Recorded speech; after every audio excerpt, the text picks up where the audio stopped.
Welcome to EVE Online News Day. I think we finally found a name for this. I have a couple of announcements, and then we're going to go through a ton of news that's happened over the last weekend, but also extended weekend because it was Christmas. So we've taken about 4 days off, and we'll go through a bunch of stuff and then review some of the stuff that's happened earlier in the year. And I think we'll be doing that all the way until the 31st, just taking bit by bit, going back and looking at some of the stuff that's happened at Talking in Stations and among players over the last year, 2020.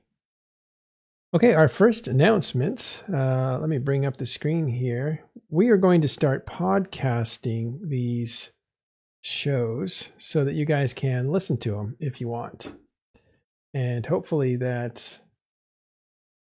Yeah, that would be here. Hopefully that is good for some people that aren't able to. So, oh my God, I didn't even introduce Strata's here. How you doing, Strata?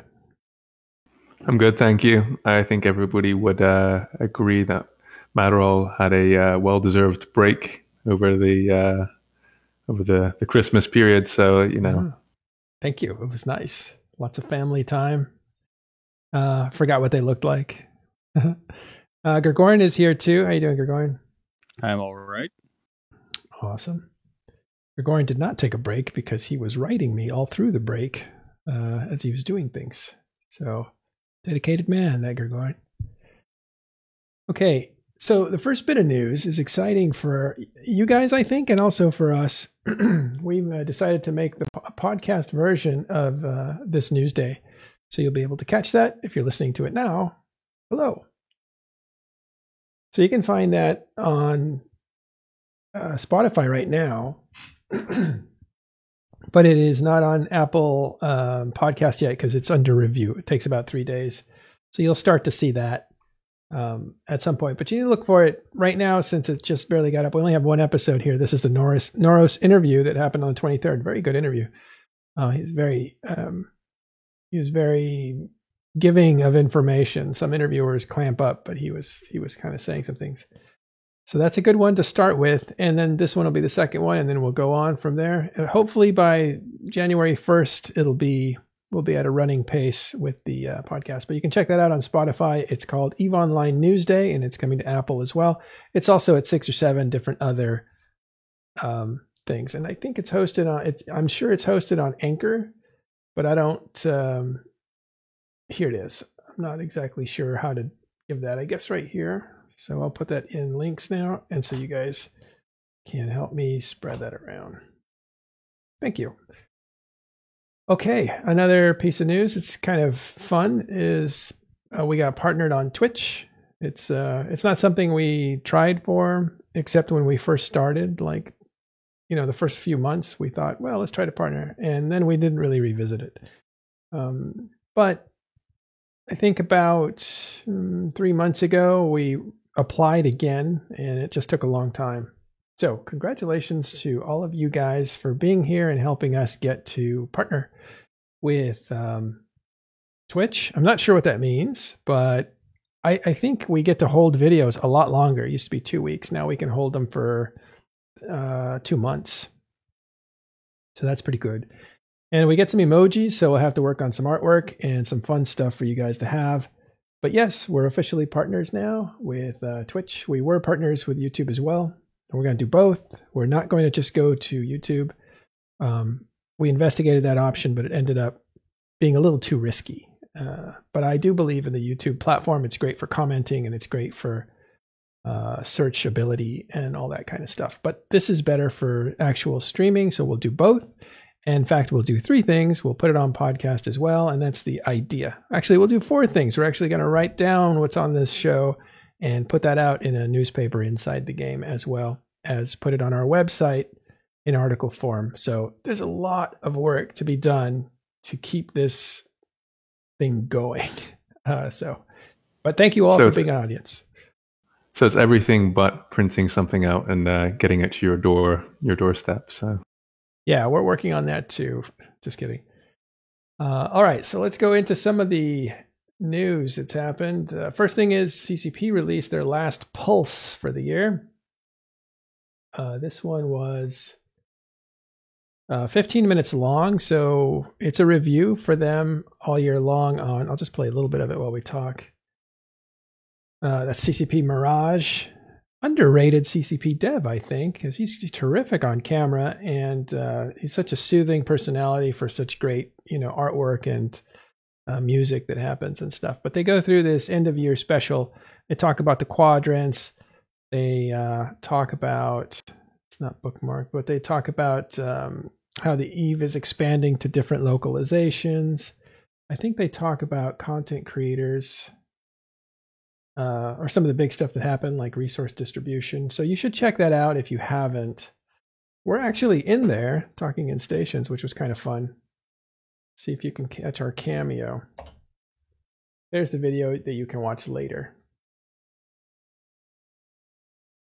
Let's see, new ship scans, President of Iceland. I don't think we're up with, oh, right here, look. That's actually, that right there is Gobbins at CSM. That's what he looks like. Very elegant man. And Merkel Chen on his left, on our right. And then Innominate with the glasses there and the beard. And on the left, I believe that is Exuki.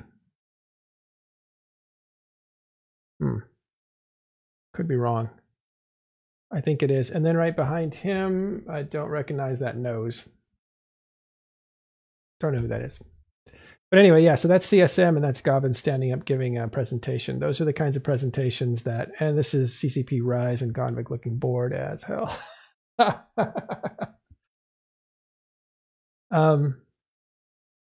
This is the high-level stuff that Hilmar was talking about. When players give presentations, they're showing their expertise about the game, the deep knowledge that very, very, very few people have, how an organization functions at certain levels, how game changes are affecting different players in different ways. These guys are some of the best experts. I have to say CSM has some of the best, most knowledgeable players of the game. So this is what Hilmar was talking about when he's talking about high-level stuff. And then you have the partnership program, and there we are. So congratulations to us for partnership. So you go from like lofty intellectual discussions about EVE Online to the gangsters of the media, right? There's a little salute. And you can see Elise is having a good time, so is Arcia, and that is Headliner, the leader of PL, there with us. And I am buried underneath the banner. And then later they go into content creators like Torvald and some great content creators over here, so you can check them out. Of course, B. Yeah. All right.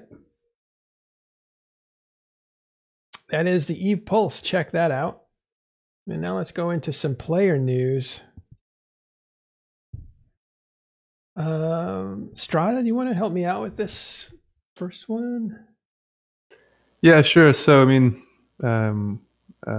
Gregorian put a nice little piece together on this one, but it appears that a Horde Erebus, so a Pappy Erebus, was tackled on Christmas Eve after doomsdaying a bait freighter, and the something like 20 Imperium dreads were dropped on it, but it seemed that PanFam / Pappy had a significant backup forces that came in.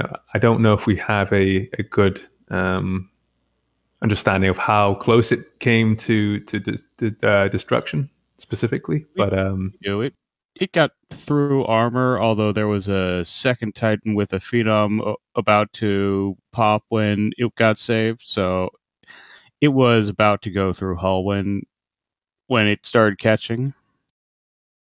So pretty close. Yeah. Yeah, the pilot is a member of my corporation. He's really good at what he does, and he was drunk, really. So he knew it was bait, so he took some precautions to make it easier to save him. I'm not sure all the precautions, but yeah. Yeah, this was Christmas Eve. I remember you saying that. It's a bit of a Christmas Eve, Christmas Day bash, actually, if you look at the Eve time. timestamps. It started at 23 hour and ended at 1 a.m. So that kind of brought into the Christmas celebration. I wasn't around at the time. I was eating dinner with family when it happened, and then all the pigs started going out to save him, and my family actually wondered if because my phone was exploding, if there was some emergency. Did they ask, like, is our son a drug dealer? Why is his phone going off so much?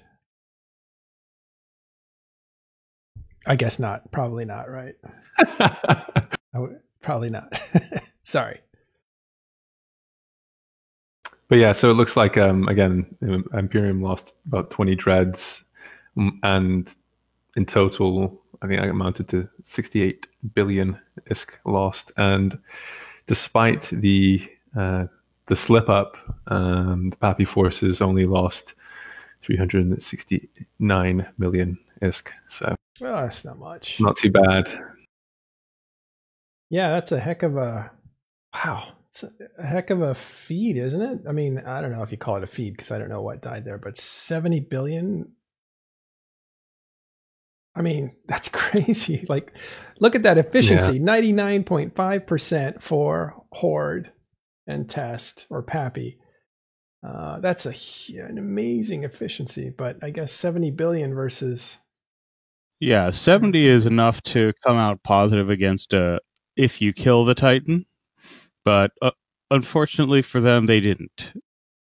Wow, that's a real stinker, right? Like, you sacrifice that much, and we're talking about dreads here, which are not that, they take some money and time to build.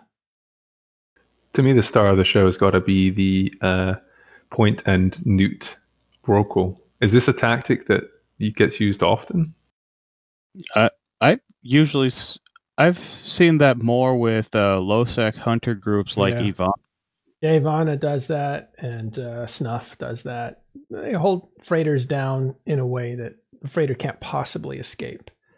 And then they go to work on you. Actually, that's how they killed me, come to think of it. Yeah, it was a Rorqual tackled me, and I was just done. At that point, they could take their time. It's also because super carriers have warp core strength inherent to them, but Rorquals can fit a lot of warp heavy scramblers. Yeah. Well, and for those that aren't, I'm sure everybody knows what a Rorqual is, but just in case you don't, it is basically a capital ship for industrialists. It is the biggest version ship you can use for industry. So it's got a ton of hit points and tank, and it used to be even stronger than it is now. But once that thing gets its claws into you, you're not going anywhere. And especially because it has a 7-minute or now a 6-minute stasis, which means it can't be damaged. It's invulnerable. It's like a field of invulnerability for 7 minutes, which again, what? I'm pretty sure you have to lock the an asteroid. Yeah. If you're not in a belt, you can't use that. You're right. You have to lock an asteroid. That was such a weird little thing that CCP did to prevent what I'm talking about, which is the 7-minute stasis is enough time to lock the situation in place and reinforce your industrial ship, or to get more people back on the field to defend it. So to prevent that situation, to prevent these ships from being used militarily, they said, okay, you have to lock an asteroid, which is just some obscure thing. They figure if you're near an asteroid, then you must be doing industrial stuff or harvesting stuff. Yeah. But yeah, not in this application, but we're talking about the stasis. So in order to use that invulnerability field, you have to be near an asteroid. And he didn't have one fit. I think he understood that, that wasn't going to come into play for him. Right. Yeah, they still have the tank and everything, so they're still good to go. But, this is how you tackle capital ships with, or this is how you can tackle a capital ship and hold it down in a meaningful way. Yeah, without having to worry about bubbles being smart bombed off by the other capitals. Heavy interdictors don't have jump drives. Yeah. And they're also All right. pretty squishy as well. So, well, not that squishy, but in these scales of fights, pretty squishy. All right. And one of the other things about that incident was that all the Imperium capital ships jumped to a spy Sino that was in Horde at the time, and is obviously not in Horde anymore. Well, so they jumped to the wrong Sino to get them. No, the character that they had lighting the Sino was in Horde. So they had to burn a spy in order to get their capitals and to save the guy who came in. Yeah, tackled. The reverse situation. Okay, interesting. Well, so I don't know. That just looks like a complete win for Pappy. Looking at that, so Christmas Eve, that's a heck of a win for Pappy. Okay, what's the next thing here? Reddit use Crowtree. Yeah, that Reddit user? Crowtree. One of the other people in my corp mates wrote a poem based on The Night Before Christmas about that, and it was jokingly claimed that he was 8.5. The poem was pretty funny. I believe the claim that he's 8.5 based off of the poem. Kidding. All right. So next thing is what? Dropped Bollock of Molochs. That's the poem, right? No, yeah. Oh, is it? Okay. Yeah, since there were multiple Molochs from NC saving the Erebus. Wow. Okay. Hilarious. There's a lot of Iskon Field. Yeah. Yeah. All right. Well, we'll post that in the show notes as well.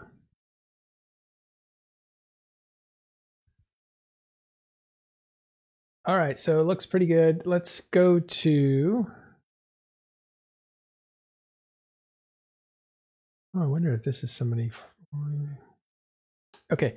Let's go to the next thing. The Griffin Ball. Did you participate in that by any chance? I did not. I was not around for that. But it seems like there was a friendly invitation to players to play this game. Was it across the aisle in terms of with? I think you had to be blue just to make things easy. Yeah, I think that was how it worked. What I know is that they created a very large shipwreck and filled it with too many cap booster charges so that you couldn't salvage it, and then gave it out a few hundred specially fitted griffins with tractor beams for a game about moving it around. So I think the best analogy is it's a game of soccer, but instead of kicking it, aka pushing it, you had to pull it. And the objective was you could, a tractor beam is pulling, and you have to have a lock in order to achieve that tractor beam activation. So they had, ECM on the ships to turn off other people's tractor beams so that you could pull yours faster. Yeah. Oh, look this. So Eve Drususnero says you didn't have to be blue to play. Goons played in Griffin Ball with Horde, so that is really cool. I guess that was part of the truce. Remember, there was a Christmas Day truce, or a couple days where there wouldn't be any timers. They could still skirmish, but there was no effort to create timers, create commitments for people to have to defend their structures over Christmas Eve or Christmas. Kind of nice. Seems like people are wanting to mirror World War II a lot with the soccer game that happened. Was it World War II or World War I? One. Yeah. And this is pretty funny on Christmas Day or Christmas Eve. I think this was specifically. Yeah, I think that's pretty cool. So we don't know who won or how it went, but they did hold it, so that's cool. We do have a little video that of a Twitch stream of it, if anybody's interested in seeing how it looked.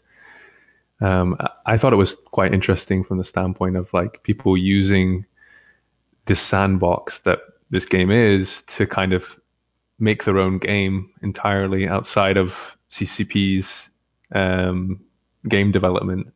I think Madarol was talking to me earlier about the races that people used to do and the events that people used to host with regards to that.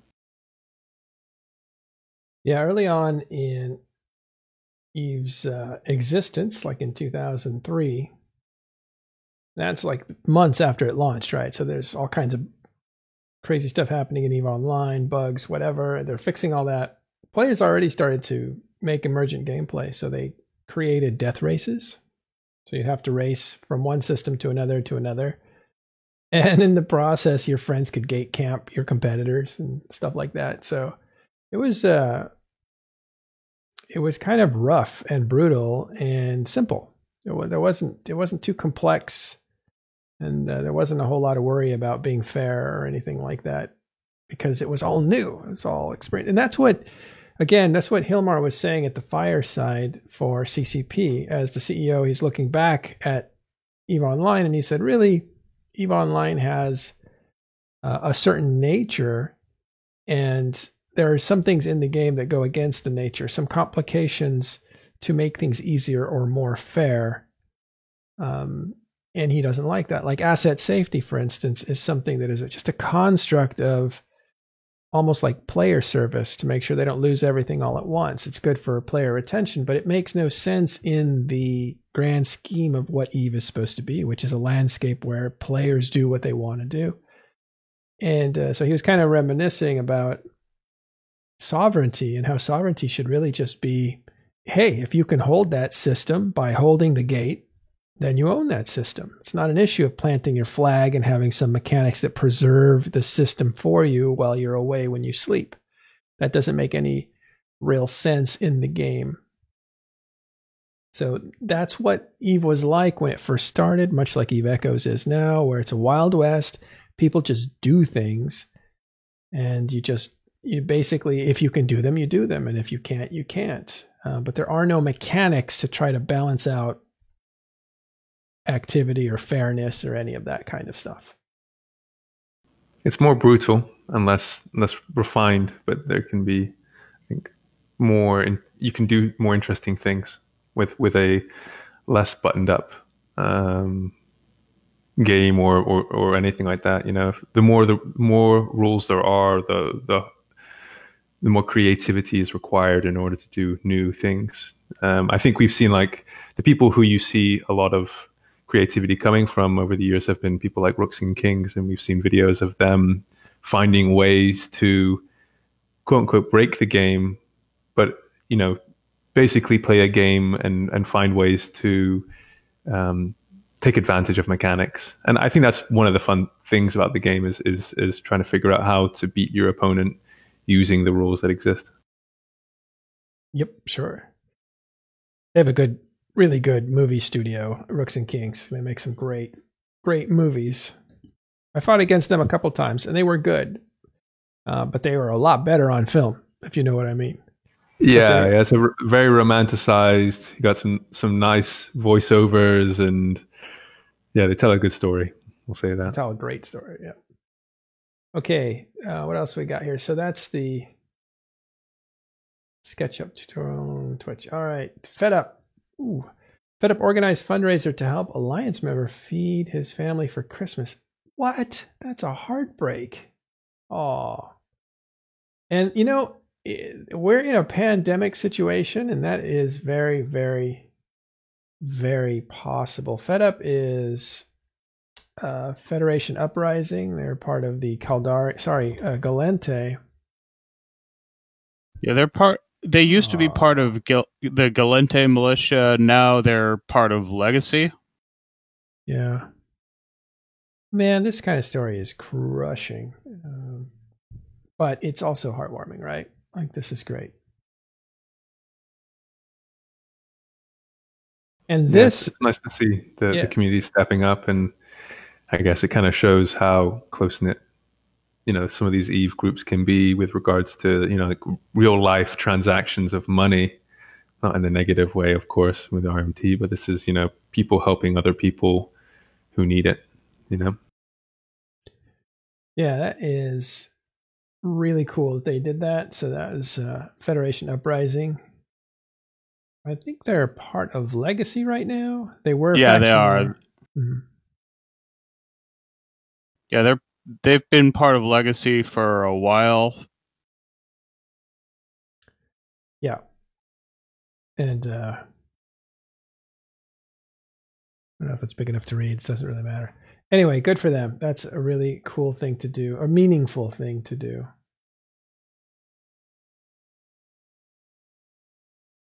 And this is also why I have a real problem with scamming to some degree, because scamming is great because it feels great that you can get one over on everybody.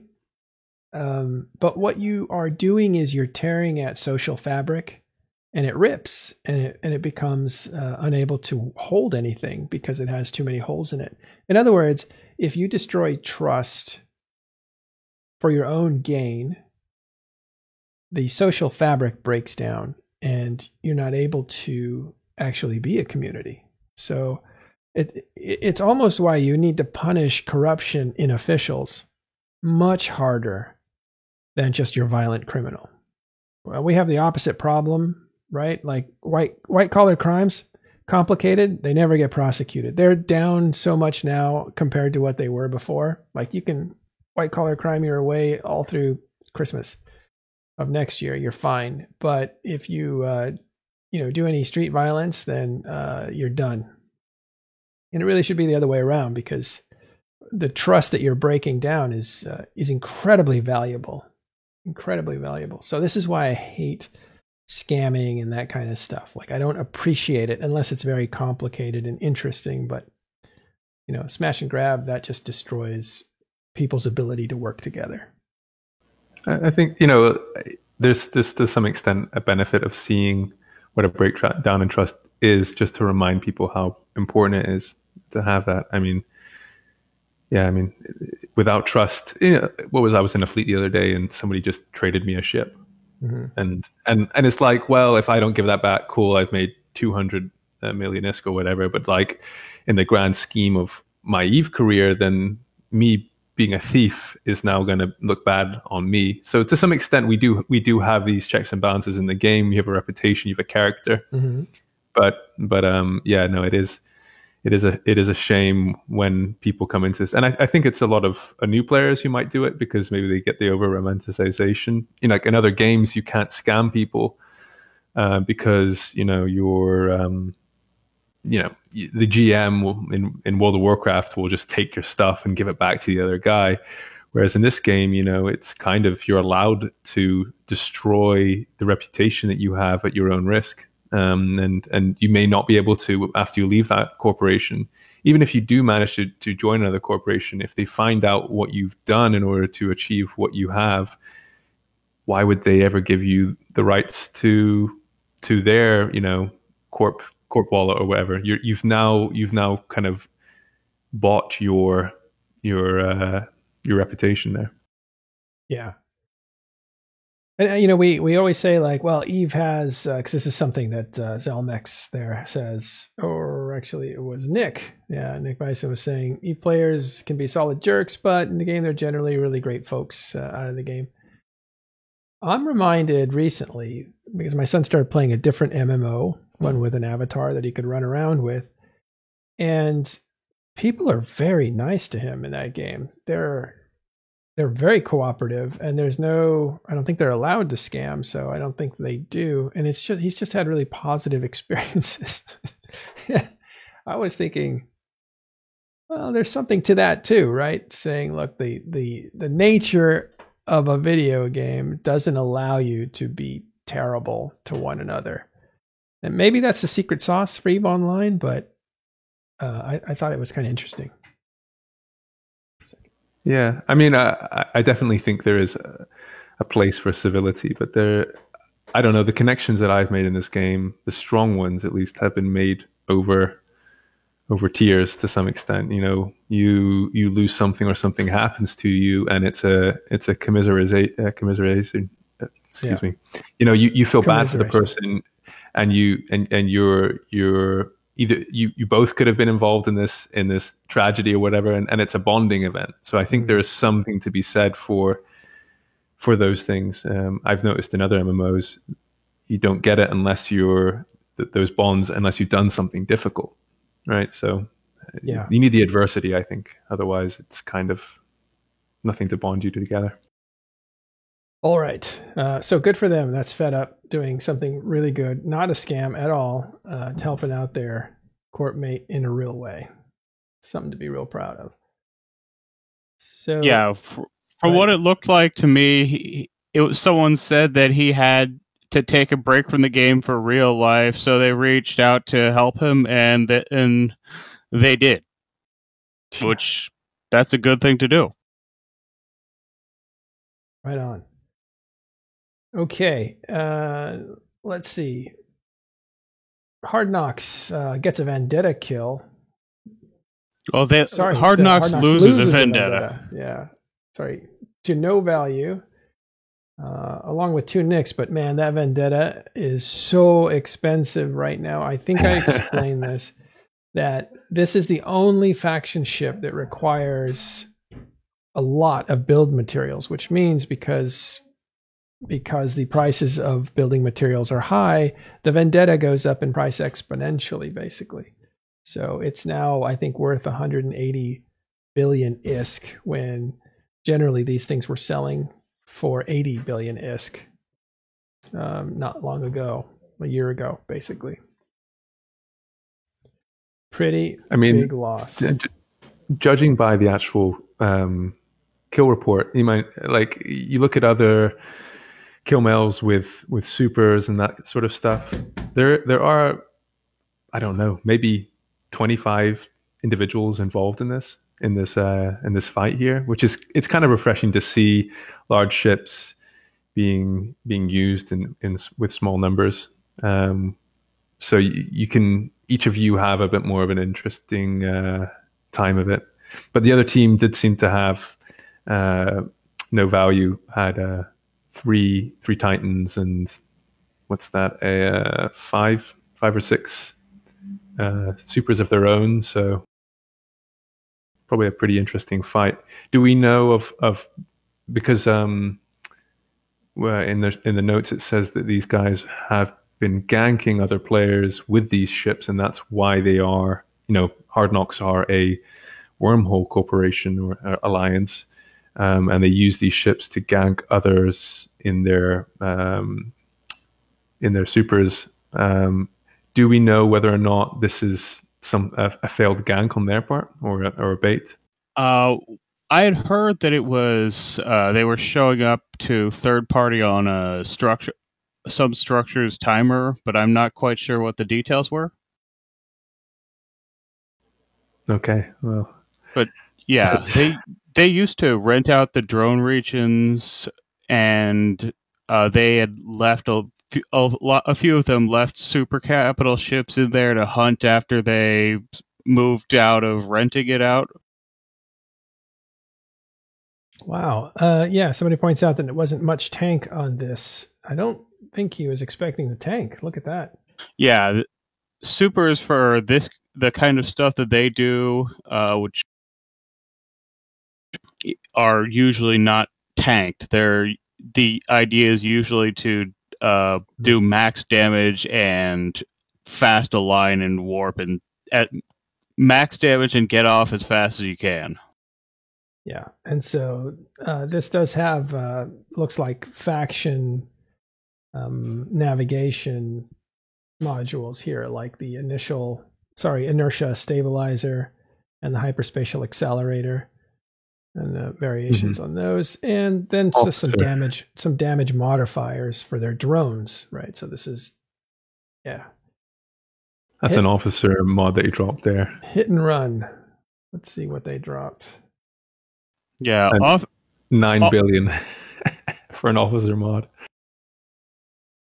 Yeah, often people say that the Revenant is the best super carrier to use for this, and its bonuses are a bit better for this than Fleet Combat, but Hard Knocks and a few other people prefer the Nyx and Vendetta over the Revenant.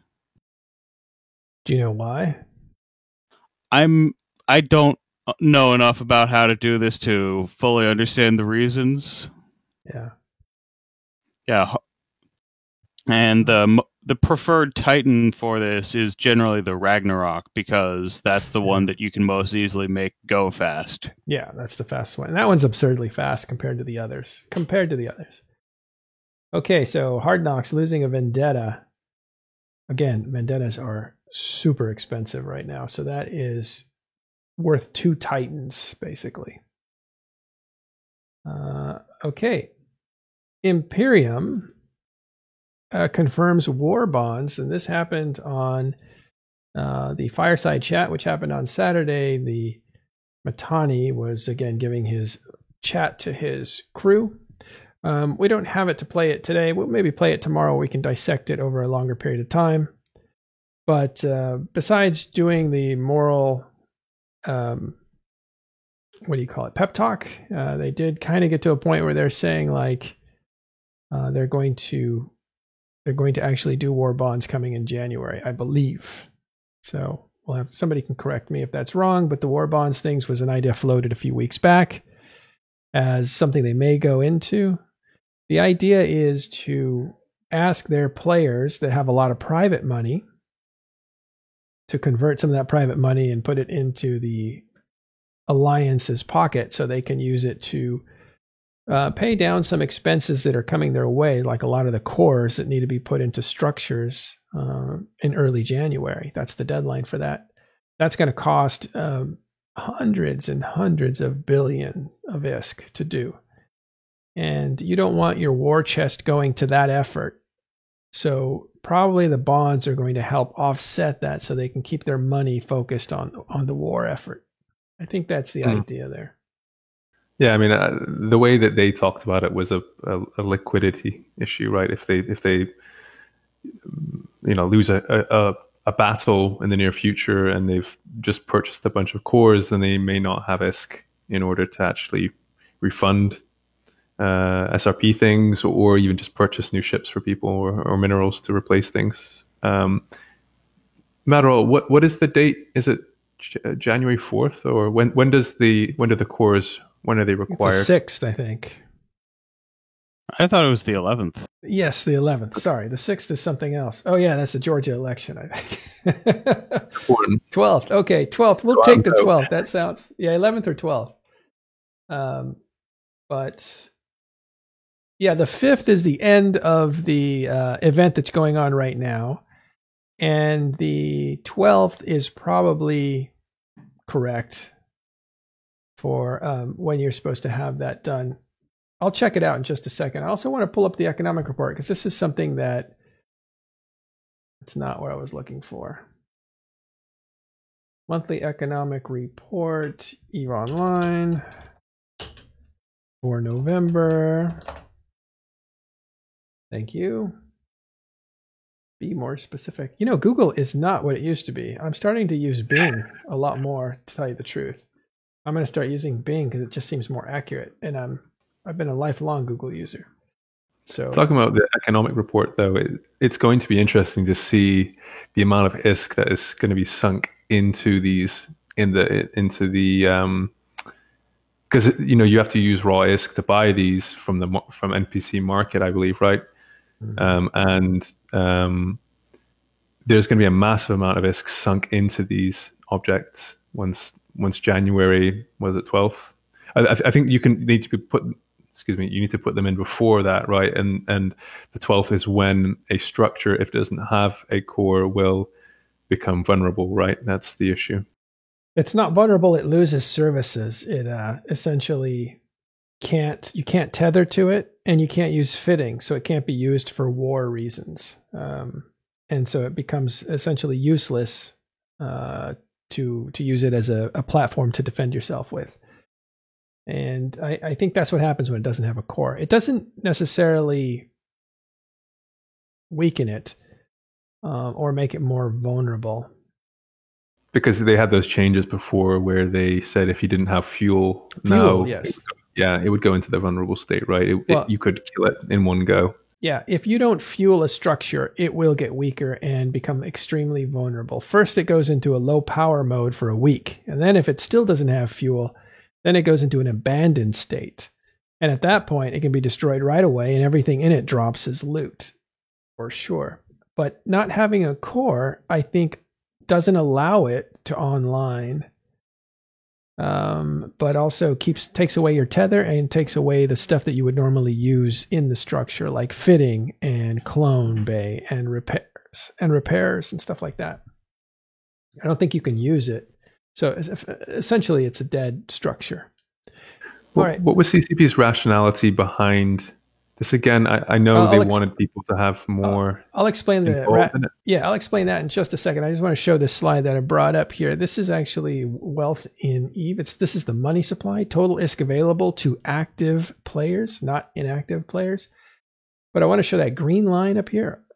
That is people's personal wallets. You can see it's way up here in the 800 trillion area. And this is group money in corporations. And so that's in the 200 trillion. Okay, we're back after a power, actually a break. I don't know. The internet just went out. Funny enough, I had power problems this morning that were bizarre. I've never seen this kind of thing before. But we had a storm in Los Angeles that just came through. It was like a mini hurricane. High winds, big raindrops, and ton of water. And okay, are we back? Looks like it. Okay. And the next morning, I woke up and the lights were dim. Some lights were dim. Some lights wouldn't turn on, and hot water was out. And but the internet was working. My computer could turn on and work, and it was just this really weird. I've never seen that before. Usually you see lights. I've had one of those before. Oh, yeah, really? It's weird. Yeah, I've had one of those, and I didn't understand it personally either. I'm sure there's some engineer on the stream who can explain to us why certain lights would work in a house and others wouldn't. Yeah, it's not the switches because these are different parts of the houses. But the weird part was, like, you would open the refrigerator and the light would be really dim. You turn on a light and the light would be half as bright as it normally is. So it was really, I thought, very, very strange. I'm not an electrical engineer, but I think it's something to do with phases of power, right? So there's different phasing of power, and you can have one phase working, and so it's like a sine wave, right? And they fill it. You have two phases, which basically fills in the gap. You don't have as low of a drop, and even you can have three phase, which even is more smooth power. And that's for like industrial use. But for example, you can have only one phase. So things that need two phase power won't work, whereas things that can have one phase will. So that's like one of those weird. Okay. One little. It's spooky. So anyway, while I was going to look for. Thanks for telling me that, by the way. I was going to look for what the deadline was in January. This is not it. This is abandoned structures, no asset safety. Okay, so no reinforcement phases. If your structure is abandoned, that's a different topic. We wanted to look at cores, right? And what was that called? EVE Online. Okay, I'll tell you why they did this, and I'm pretty certain about this. Quantum cores, here it is. So CCP is always looking for conflict drivers. What is it that will make people go outside and do something and put themselves at risk of other players who want to interfere with whatever the first player is doing? And they're always looking for situations they can create to do that, called conflict drivers. And what they want to have people do is to, if you're going to own a structure, you're going to need to create an opportunity for other people to interfere with that structure. And there's really no incentive to do that. They're hard to take down. And there's this whole process of even spamming structures, of putting down Astra houses with no intention of defending them. They're not bases. They're just little forward operating bases that you put down everywhere. And if they blow up, you just buy another one. They cost so little. So Roach Motel. Yeah, the Roach Motel. That's what they were called by the Imperium, I think. So So the point was they wanted to say, well, we need something to incentivize people not doing that. And if you put a core that's always going to drop, right? They drop 100% of the time. So a core will always pop out of one of these Astra houses, and they're worth 600 million, I believe. Then there's always incentive. There's always a reward for destroying these roach motels that come out. And there's also incentive not to waste your money by putting a bunch of these things up. So the idea of the core is to put money into it's like table stakes. If you're going to use a structure, you're going to put some money on the table that somebody can walk away with if they want to. And the opposite side of that is it gets complicated between what's the aggressor putting on the table, and then what's the defender putting on the table, because both of them have to have something at stake. So that it becomes kind of like a high stakes game as opposed to meaningless interaction. And I think the ESS and the DBS work in this way as well. They make the defender have to create an opportunity for an attacker to come and rob him, because they take away part of his money and they put it in this bank, this artificial bank. But the attacker now has to overcome obstacles in order to steal that money. And it's the same kind of thing. The defender has something in the pot. He can't just ignore it. It's enough that he can't just ignore it. And the attacker has incentive to go and try to steal that, but the attacker has to overcome all these obstacles. He can't cloak. He has to expose himself in order to actually grab the money out of the bank. He's vulnerable and all that. So the idea of the whole development strategy with cores and with ESS and with DBS and all this stuff is to create conflict drivers. Yeah, and it's an interesting, like with what the CEO of CCP, forgot his name, what he was saying in the fireside, Helmer, right?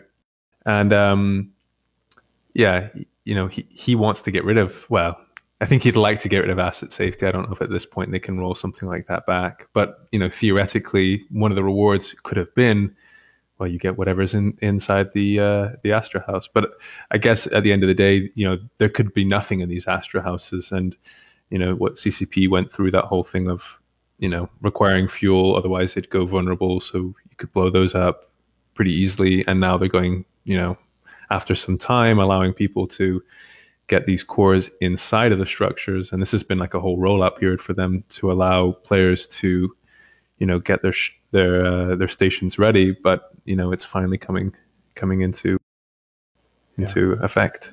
And Goomba Freehand, I think he's the one that said January 12th. So he's correct.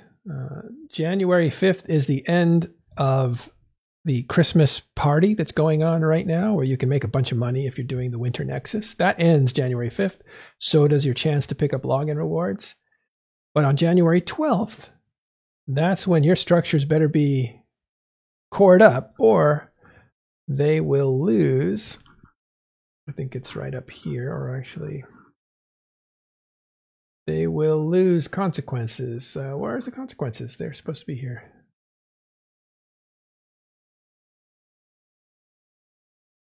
Deploying houses by placing core. Yeah, so these are. Let me look to see what the consequences are.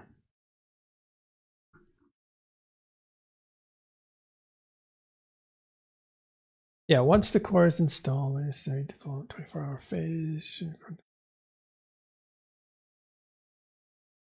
Huh. I think they might have revised this at some point. Let me see. You know what? It's not written in here, or at least I can't find it. Maybe somebody could help me with that. But the idea, if you don't have a core in there, first of all, it's required for new structures. So you just have to put it in there, or you can't online it. So new structures have a big problem. But I've heard, and this is from memory, that if you don't have a core, you just lose functionality like tethering and repair services and clone bay and what was the other one? Fitting, right? So you can't use it as a Roach Motel at all without a core in it.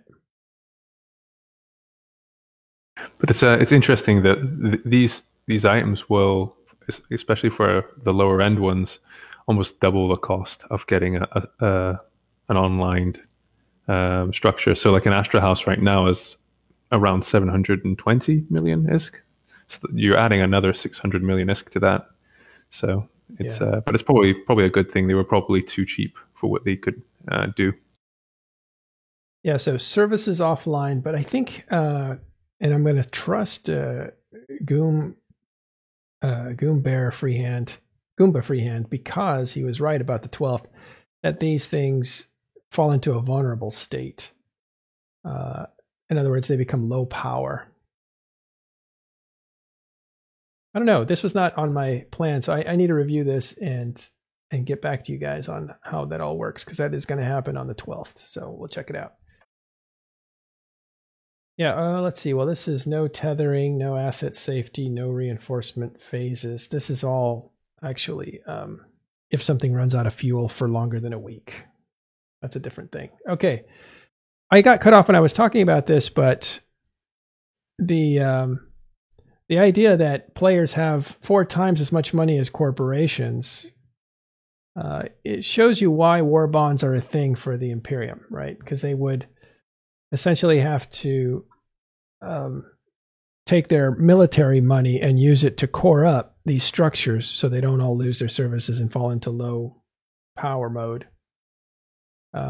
So that is why probably they are raising bonds for war. Okay, long way around. This is the last bit of news today. Ned Flanders, he is not from Bastion, even though it's said that he is. He put out his usual. Let's have a look at this. This is a count of how many players are actually fighting in the World War B2, as we've come to know it. And you can see the numbers are taking a slow dive. Yeah, everyone's down for a Christmas break, but NC is the only one that's noticeably above where they were 3 weeks ago, and that was probably because every time there's a Keepstar kill timer, NC logs in a lot more characters.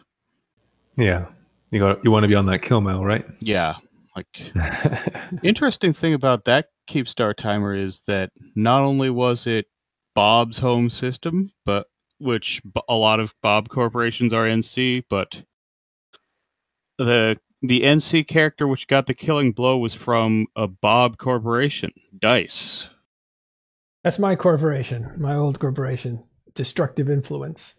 Yeah, and the first Keepstar in Fountain was Evolution, which, with those two getting the killing blows on the first Keepstars in the region, that kind of seems somewhat poetic. Well, if you want to go back that far, but these groups are so different than they used to be. I mean, and Zalmoxa says NC is Bob. Yeah, sort of. But Bob really was Evolution, which is mostly a dead corporation. It has 300 people in it, but it really only has like 12 active. And Reikoku is not in NC Docs. Yeah.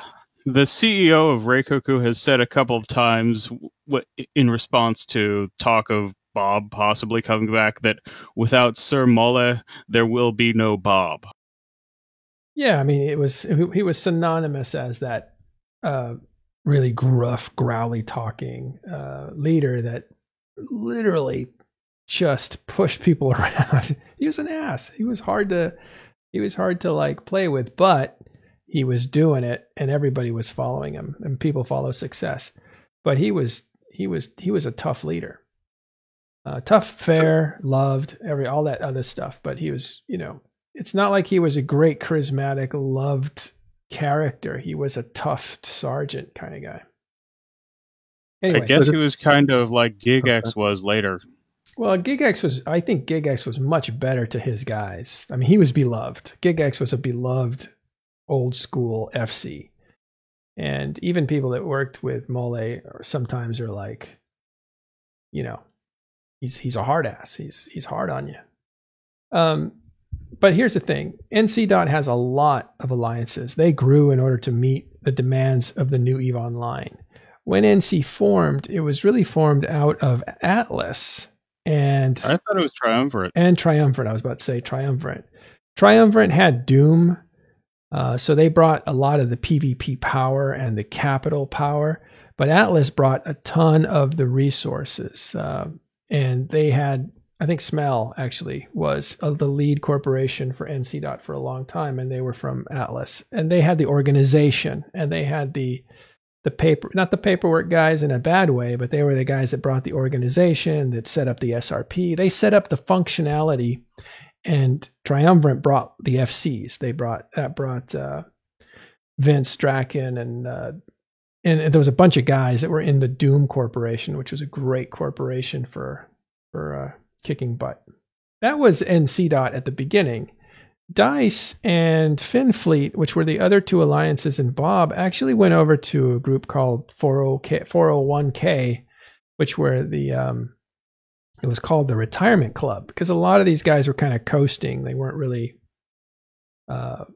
Evolution did too. That's where Bob went after Bob fell apart. They became Kenzuko, then for a short time, then they became IT Alliance, and that fell apart. And when that fell apart, later on, they became Retirement Club, because they were kind of like, we're kind of done. But after NC had some successes and survived a while, you saw Evolution come into NC Dot, DICE come into NC Dot, Finfleet come into NC Dot, and for a very short time, Reikoku, that was in PL for a long time, finally went over to NC Dot, and that lasted all of, I want to say, a month at the most. Vince booted them out when they badmouthed him secretly, and that was the end of that. So, is NC Dot Bob? Yeah, sort of. But it's not nearly the same entity. NC Dot is absolutely Vince Draken. He is the undisputed heavyweight of NC Dot. It's his monster. Okay. And it's a different monster. I think people like to point to it because of the classic Goons versus Bob, but it's a different beast, and it should be identified as a different beast by this age. Okay, so let's look at NC Dot. Also, you had that kill of a Keepstar in Delve, the first one brought down by destruction, by violence, against the Imperium. So whatever promise Matani made about no Keepstars in Delve will fall has been proven wrong, because this one went down to NC Dot. So with these numbers, I mean, the source of them is zKillboard, right? So they're basically being recorded as, individual players or individual characters registering on kills. So, we see the two battles that occurred, in October, and those were, we see a spike there. Not, you could see some players returning just for specifically those battles, but what you're more likely seeing is alts being registered on kill mills, either being, brought into the fight or in the subcaps, or these could be capital pilots that are being brought in that kind of sit by the wayside most of the time. Oh yeah, that's definitely part of it. NC is one of the alliances with a reputation for people, stereotypically people not logging in except for big pings, but it's probably mostly that all of them have a lot of capital alts. And this is one of the times when you get to use all of them. Yeah, you're not bringing your one capital alt, you're now bringing your 2 or 3 capital alts into the fight, just to because it matters that much, and you're willing to take that tax, which is to say that multi-boxing characters, you're more likely to die on more of those characters because of the attention issue. But I guess in these large fights, to some extent, because of the tie-dye, you can manage more characters because of the fact that time is slower. So Yeah, tie-dye makes multi-boxing easier, which allows you to bring more characters into the tie-dye, which feeds into the tie-dye, which makes multi-boxing easier, and so on. All right, so looking at these numbers, though, I see clearly a decline since the big Keepstar battles for the Imperium. There is a little bit of a resurgence that happens right around. It's funny, these are European numbers, so these are reversed. That's December 1st, not January 12th. But right around December or the end of November, you see the Imperium. I think that was the defense of 1DQ and basically a lot of the fighting that was going on for iHubs right around that time. But since then, it's been a pretty solid decline from, I want to say, 3,750 active pilots down to 3,000. That's a loss of, well, that's a good 20% drop. You see similar going on with Pandemic Horde, but it pops up here, probably the Null Keepstar. And it gets back up to about 2750. And Test also doing a very slight, a little slower than the other two guys. But again, Brave, always consistent. It's the consistent turtle. You can see just they're not impressed by doing big fleets, and they don't quit at doing the boring stuff either. They're just consistent, line across it. All their thousands of players, or all the thousands of characters. Where's the initiative in here? The initiative is green. Oh, they're doing pretty well. And the other bluey green, unfortunately. But well, yeah, you could see they took a beating at first. Go ahead. They recently lost a corporation, Guardians of Parallel World, which is fairly large, but I guess since that's a Korean corporation and not much is happening at that time zone, it doesn't look like that had a huge effect on them. Are they going to LowSec? As far as I can tell, I'm pretty sure they are. They have a lot of stuff out in Blackrise, that corporation, so that would make sense. Yeah. We were talking to Noros, and he was saying the Koreans really like LowSec, and that was really interesting. He thinks 30% of LowSec is Korean, which is fascinating. We really need to look into that. Might be part of the time zone that I've been running the Christmas sites in, but I've seen a lot of Koreans doing stuff. We need to translate. It's about a year, right? A year since the Korean localization came out. Is that right? Yeah, it was right around the acquisition. It's about 2 months afterwards, which I think was September. So let's see. I'll look it up because that's what we do here. EVE Online. But I think, yes, it was about a year ago. And I'm wrong? No, let's see. Yeah, here it is. November 14th. It was a little over a year ago, I think. Yeah, November 14th. So, yeah, that makes sense. Because the company was bought by Pearl Abyss, which is a Korean company. So CCP now belongs to a Korean company. And then about a month or 2 months later, they have Korean localization. So that's fantastic. Fantastically fast. It's very fast. And now it's an offering, and you're seeing that grow. And it's neat to see Siege Green do really well, and other groups that are also Korean-based. But we said that Initiative lost that corporation because we were looking at Initiative numbers, which we're looking at still. And I just want to point something out about Initiative here. They started out, this is the green line, at about 1,200. And they did kind of a slow decline, but they were up for these big Keepstar battles. That's why they went back up to over 1,000, but they got under 1,000 for a while. Then they did another slow decline until, I believe, they decided in December to go on deployment. And you can see their numbers recovered quite well. So that deployment is healthy for them. That's a good sign for them. That's normally why you do a deployment. It's to stir up activity and get you guys going. All right, so 3 week change. Yeah, look at Goonswarm down like 13% in 3 weeks and down 25% for the 21 week look back. So 21 weeks ago, they were 25% stronger. That is pretty rough. And initiative is 50% on where they started. So I would be interested to know if we could figure out, again, it would be great to know if they were in capitals or subcaps, because you could probably get a good understanding of whether they were mainline members or alts, and you could kind of determine it that way. Yeah, well, it takes people, skills, and ships to form fleets, and people are people. So a 50% loss for the initiative, that's pretty rough. Looking at a 25% for Imperium, that is the Imperium. The Imperium is losing members,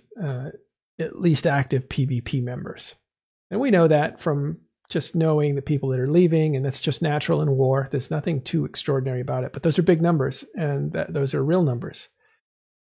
In contrast, you look at Pandemic Horde. In the last 3 weeks, they've lost 7%. And since they started, Horde has lost 16%. Test lost 12%. These are normal losses, as people don't want to play war anymore. They get tired of it. But you can't compare that to 25% and 53%. And then Northern Coalition seems to be this war is making them stronger. They seem to be going up. Yeah, it's good to be the people who were perceived to be winning. It's good to have opportunities to shoot big stuff and to put that on your kill board, and that's what they log in for, I'm pretty sure. Or it's all spies. Yeah. Yeah, well. Okay, so those are the numbers for the war. Interesting. We've also received some reports that a prominent low-sec alliance is disbanding. I've heard public rumors speculated on Reddit, but since that was flared as snuffed out claiming that, I thought it might be trolling, but we've received stuff that confirmed it. Yeah, actually. Somebody that wasn't in snuff gave me the information, and that is that Wangs, or better known as Pen is Out, say it fast 10 times, is disbanding. Let's look them up. Supposedly, they picked the Alliance name and ticker so that Alliance tournament commentators would say something funny if they said the name or the ticker. Yeah, that's what Skill U was about too. It's meta gaming the shoutcasters of EVE tournaments, right? Get them to say stuff they're not supposed to say. But yeah, look at that. Membership is taking a nosedive. It's early to tell. This only happened a couple days ago. But looks like Wangs, who were pretty big in Syndicate, I believe, and Placid, that was kind of where they were. Yeah, Placid, Syndicate, Black Rise, and Cloud Ring. They held Sov and Cloud Ring for a while, and they were closely tied to Galente Militia, which ended up Cloud Ring Sov area was known as Galmilistan for a while. Yeah. And they were good. These guys were they were involved in a lot of fights. So it will be interesting to see where their corporations go individually. If they are indeed disbanding, we're pretty sure they are. I think I have an email that came out. Let me see if I can grab that.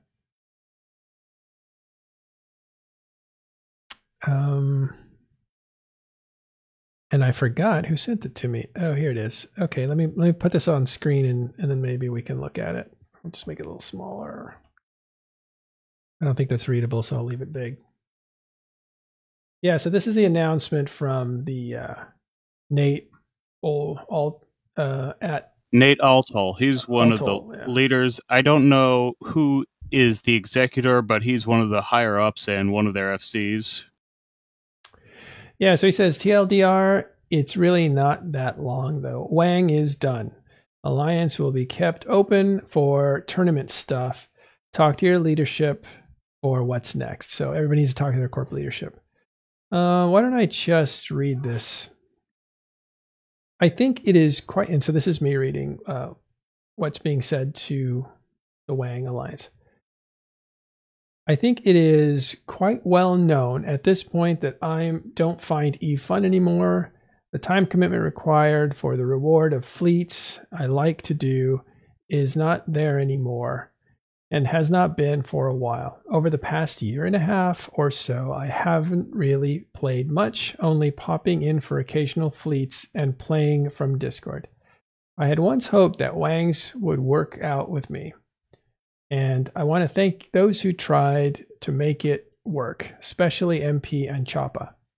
But the current state of the alliance isn't a good one, and my inactivity is mostly to blame for that. Over the past around 4 years, Wangs did many great things, and I think we all had fun, but it's time to move on instead of trying to keep something alive that isn't there anymore. We will be keeping the alliance open for tournaments, as the group involved with the most recent event, AT, put in a lot of work, had a great showing in the tournament, and has expressed interest in continuing to do so. RD Raw will remain in the alliance. I think that's a corporation. Yeah, RDraw is his corporation. RDraw will remain in the alliance, but the corp itself will basically be inactive.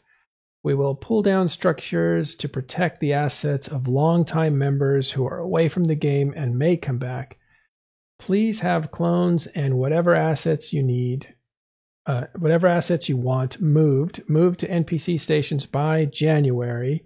Members who are away from the game and may come back. Please have... okay, so let me do that again. NPC stations by January 9th, 2021. Unwinding something like Wangs, which has had so many moving parts over the past 4 years, is not a simple thing to do. So if you have questions, just ask in Discord. We will remove the bot from Discord so it doesn't pull anyone's roles, and we will leave the Discord up permanently. I'll delete a bunch of useless channels to trim it down, but feel free to use it as a social Discord, EVE-related or non-EVE-related. I think we've grown quite a community, and there is no reason that it needs to go away. Roam together, play other games together, hang out on comms, and just have fun. Last part is, so that's his message to the group. Here's the last part. I hope everyone enjoyed their time in Wangs, and I really appreciate all you guys being here. Some administrative bullet points. Discord bot will be removed, and the server will be kept. Well, actually, this stuff just looks like stuff that he covered in that one address. So there it is. That looks pretty official. And it looks like the reason it hasn't completely collapsed is they have until January to move all their stuff. So they're starting to move out. So the end of Wangs, everyone. Let's have a moment of silence. All right. Was that long? I mean, yeah. I mean, it sounds like one of these things where it's, maybe a player takes on a lot and gets burnt out. And I think that can happen with EVE for people, especially if you go hard at it. And it sounds like the Alliance suffered for it. So, yeah, I noticed that by the end, they had stopped doing as much besides gate camping Tama.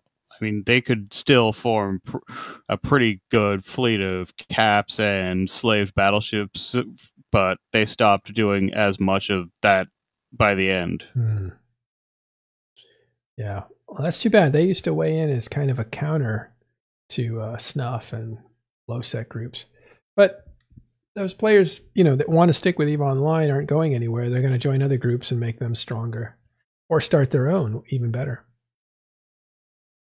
Okay, right, and you can have some people leaving the game for a bit because they kind of feel loyalty to an alliance, right, or a corporation, and then they don't want to leave, but there's not very much happening in the group, so it can be a good thing for the players to kind of close one of these kind of zombies of an alliance down.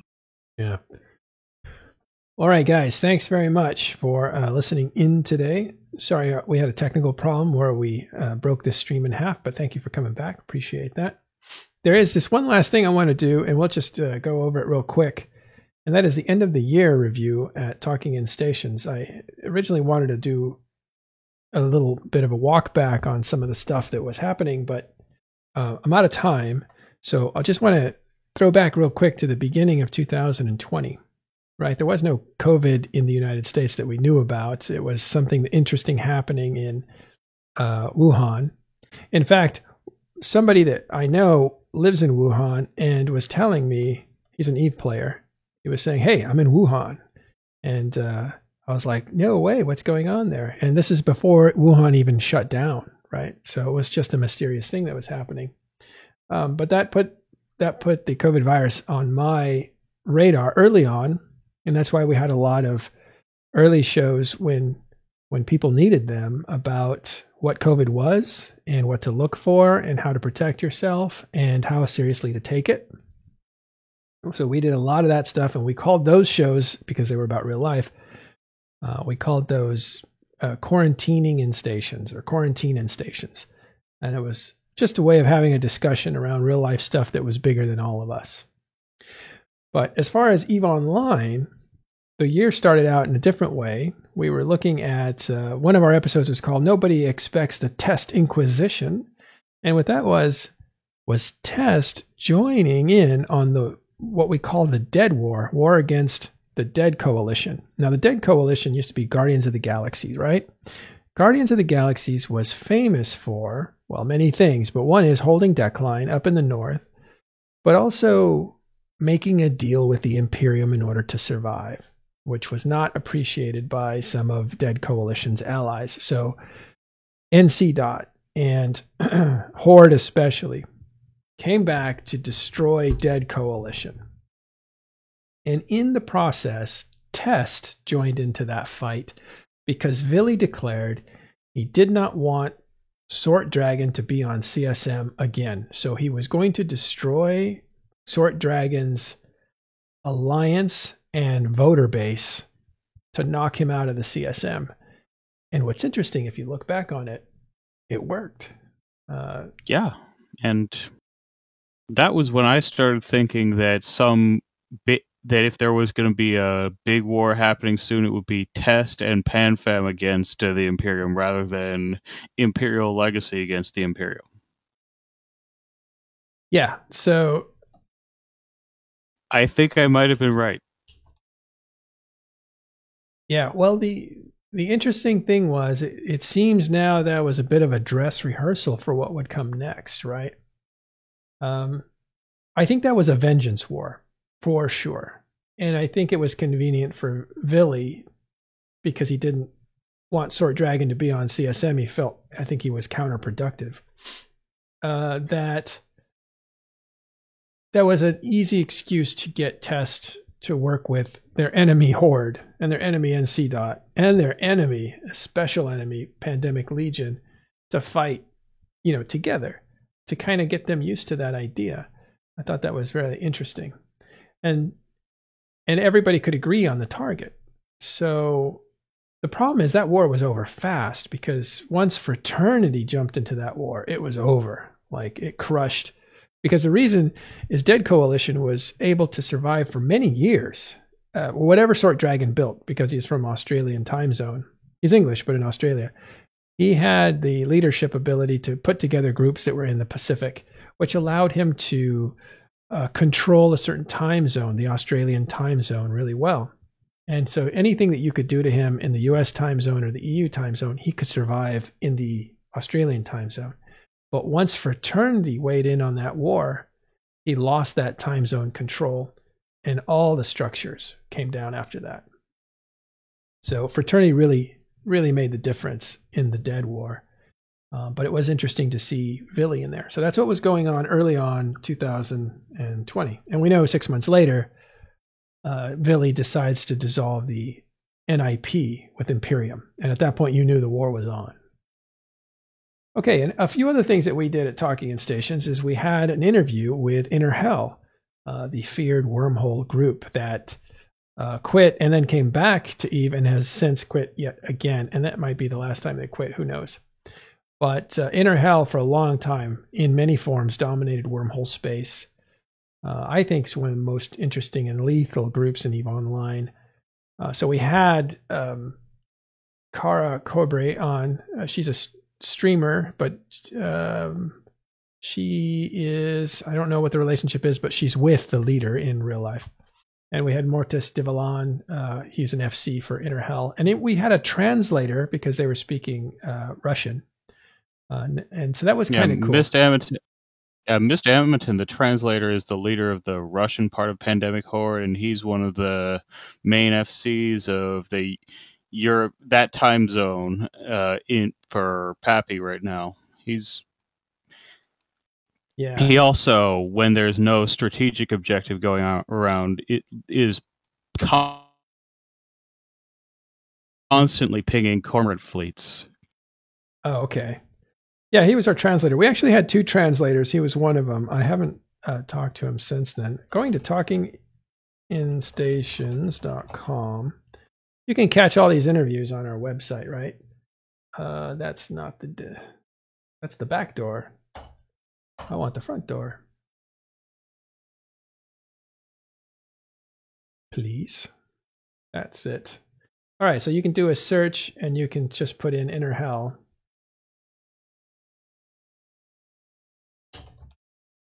And that'll bring up the list of the shows that Inner Hell are in. See, so Encounter with Inner Hell is the interview with them, and we talked to them. And really, I mean, their bottom line was, we just want to kill people.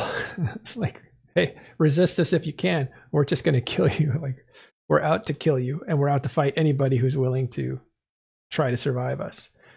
So they are like the Terminator. So that was going on too. We did that. And then we also looked at smaller groups that we were, wanting to get to know. So we had a show called A Look into the Caldari Militia, and it was with Templis Kelsif, who is well known now as Alliance tournament winners. And we interviewed their leader again recently, but that was an interview with him that was way back before they were Alliance tournament winners. We also had Space Hobos on, so we were talking about LowSec, and that was interesting stuff. So we were always looking for the smaller themes that are going on in EVE Online, and I don't think they're small themes. They're just not these massive amounts of nullsec groups that are going on. These are like the low-sec guys and stuff. Space Hobos has since disbanded, but most of them formed a new alliance, which first tried living in the same area, then was allied with Volta, living in Fade for a while, and is now a part of Fire Coalition called Sedition. Sedition, okay, cool. Yeah, so this is that episode for them. Yeah, I did the artwork for this. And then later, I like this one too. We did one on markets, right? And we talked to this guy, Smog890 and Avio Yankin, right? These are the 2 guys that were seeding marketplaces. They were trying to create new marketplaces in EVE, not just Jita or Amar or even Dodixie. And I thought that was really cool. So one was actually building something in nullsec. I believe it was Branch or up there somewhere, or Venal. And the other guy was building up some stuff. I think we also had Eden Trade on. I don't think it was this episode, but it was a different one. It's a Smog890. Oh, is that him? Okay, it was him then. I thought so. I didn't see him here. So let me see. Avio.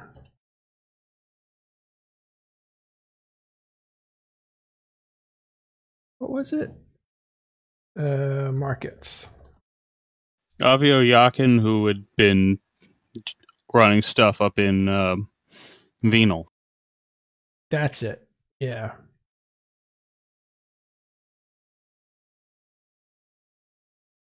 There it is. Marketplaces and ecosystem. So he's trying to build an ecosystem, which I thought was cool. Yeah, listen. Yeah, well, hold on one thing. We heavily, every episode of a podcast that we put out, we put a lot of metadata in there, like every name of a person that's in there and every theme. And so that means that if you go to talkinginstations.com and you're specific about your search, chances are you will find what you're looking for and you're able to listen to that episode. We have 5 years of episodes. So putting them chronologically doesn't really make sense since it's now more of a library groups and people. So again, we've done that over the years, and it's really paying off for us now because this is kind of a research library. And thank you for noticing that. What were you going to say? Later on, Avio's attempt ended up in some sort of awkwardness because it used a Freeport Citadel, and PanFam leadership wasn't keen on there being a Freeport Citadel when the Imperium was moving caps into and out of Venal for their deployment. So, but I think aside from that struggle, it went fairly. Still been going fairly well for something in NPC null in really remote areas. Yeah. Right.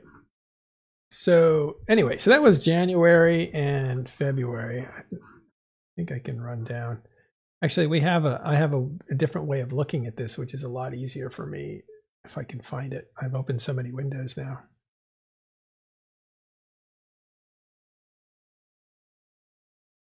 Here, I think this is it. Yeah, so I look at stuff through spreadsheet view, which makes it a little easier, if you know what I mean.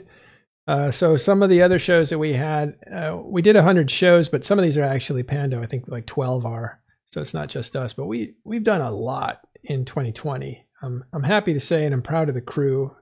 We've cranked out a lot of Eve News. We've cranked out a lot of interviews that were news making. I think we've covered some pivotal moments and gotten into places that normal players can't get into to break open some of that knowledge for you guys. But yeah, we talked to Red versus Blue. Pen is out here. So we talked to them early on that was February. We ended up talking with Electus Matari and the Hog Hitmen, and when all that business was going down. And then we have, of course, CCP Rise coming on, talking about with wormholes from Wormholes with Love. And yeah, so there's some good stuff in here. And it goes on and on. Squid's Way In. You know, I kind of miss our low-sec series, right? Like we should get more low-sec shows going, because we used to have a low-sec show every week. Yeah, I really liked that. Be happy to see that come back. Yeah, maybe we'll put that back together. Get the gang back together. Oh, here's a great interview where we had Braxis, the leader of Hard Knocks. That's a tough interview to get. But he came on and we had an impromptu interview with him. And I think by March, things were starting to change, but we're already talking about, what the post-blackout era looked like in Imperium, because it was before the war, but it was after blackout. And so we were talking about some of that kind of stuff. But yeah, anyway, so that's what was going on in January. If you think back, there was some interesting stuff going on. It's amazing how far Eve has come. So tomorrow and the next day, we'll review a few more Talking in Stations shows of the past year, just to remind you of how much ground is covered and how interesting it was back then compared to now, and how it's all intermingled and how it all evolved. Okay, that's it for me. You guys got anything else? No, it's been great. Hey, Mr. Ray, thanks for coming on. Always appreciate you hanging out with me. And Grigorin, your research is always appreciated. A lot of news is surfaced by that man, Grigorin, so pay him some respect. We admire him very much here at TIS. Along with everybody else, if you didn't watch last Sunday's show, it was a lot of fun, and we talked about the most influential. I had about halfway through, but Elise took over, and a lot of the guys that are our analysts and streamers that gave us their opinion on some of the most influential moments, some of the most influential groups and people in EVE Online. Now, we extend that to you guys if you want to tell us who you think is most influential in 2020. And I'm going to give you a link for that now so you can participate in nominating. And so what we'll do on the 31st, on New Year's, is we'll actually announce who that is. There you go. There's a form. If you want to fill it out, you're welcome to. You don't have to.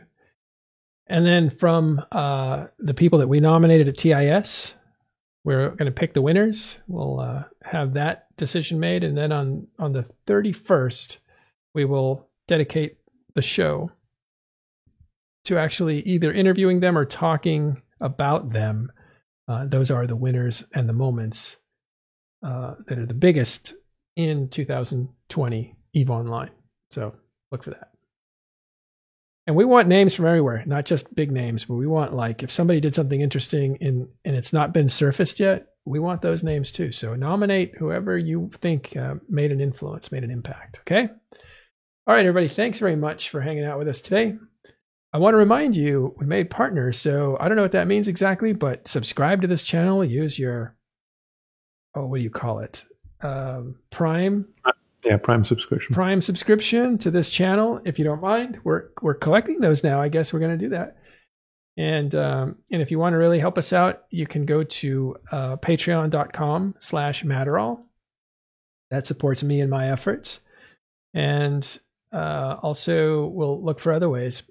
But for now, it's YouTube, or it's Patreon, and now this Twitch. So thanks, guys, very much. Keep that in mind, and we will see you next time tomorrow on Talking in Stations.